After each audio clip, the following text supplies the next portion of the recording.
Magic realism is a fascinating literary genre, often blending the mundane with the mystical. Dr. Rathod, can you explain how this genre emerged and its fundamental principles? Certainly, magic realism began as an artistic term in 1925, coined by German critic Franz Roh. In literature, it gained prominence in Latin America with authors like Gabriel Garcia Marquez. Essentially, it juxtaposes everyday life with surreal elements, challenging traditional narratives. That's intriguing. But how does this blend affect a reader's perception? Is there a specific example that illustrates this transformative impact? Garcia Marquez's 100 Years of Solitude is a prime example. It presents magical events such as characters ascending to heaven while performing mundane tasks like laundry alongside real historical events.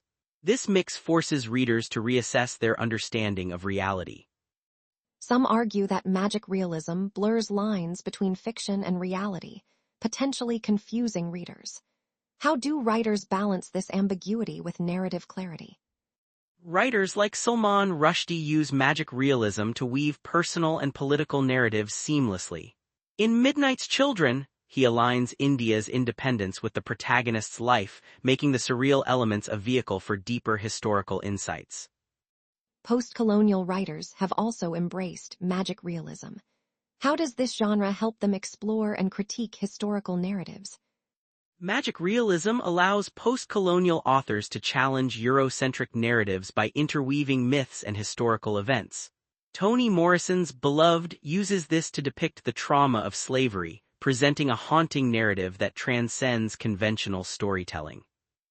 However, critics argue that magic realism might dilute historical accuracy.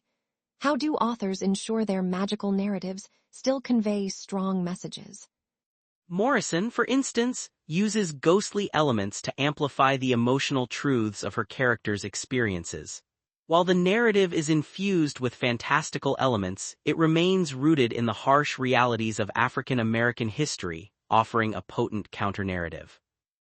Looking forward, how might magic realism evolve in post-colonial literature?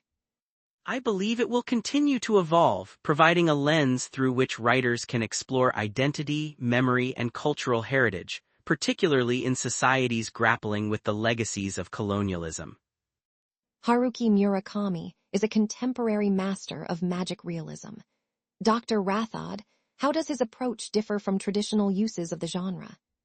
Murakami blends the surreal with modernity, creating narratives that explore identity and existential themes. Kafka on the Shore features dual narratives that merge the real with the fantastical, reflecting on personal and philosophical dilemmas. Murakami's characters often face surreal challenges. Can you share an example that highlights his unique narrative style? In Kafka on the Shore, the character Nakata communicates with cats, a surreal ability that underscores his quest for identity and memory recovery. This magical element allows Murakami to delve into deeper existential questions. Critics sometimes suggest that Murakami's narratives are too ambiguous. How does he address this potential drawback? Murakami thrives on this ambiguity. He invites readers to embrace the unknown, much like his characters, who navigate a world where the extraordinary is part of the ordinary. This encourages introspection and deeper engagement with the text.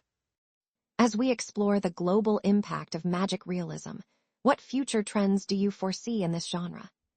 Magic realism is likely to expand its influence, incorporating diverse cultural narratives. Authors from various backgrounds are using it to tackle global issues like immigration, identity, and climate change, blending cultural myths with contemporary crises. That's promising. Could you provide a hypothetical scenario where magic realism might be applied to a modern context? Imagine a novel set in a future world affected by climate change, where the weather itself communicates with humans, reflecting ecological imbalances. Such a narrative could use magic realism to comment on environmental issues and humanity's connection to nature. What role do you think technology will play in the evolution of magic realism? Technology might enhance the genre's reach, allowing for multimedia storytelling that merges text with visual and interactive elements. This could create immersive experiences, broadening the genre's appeal and impact.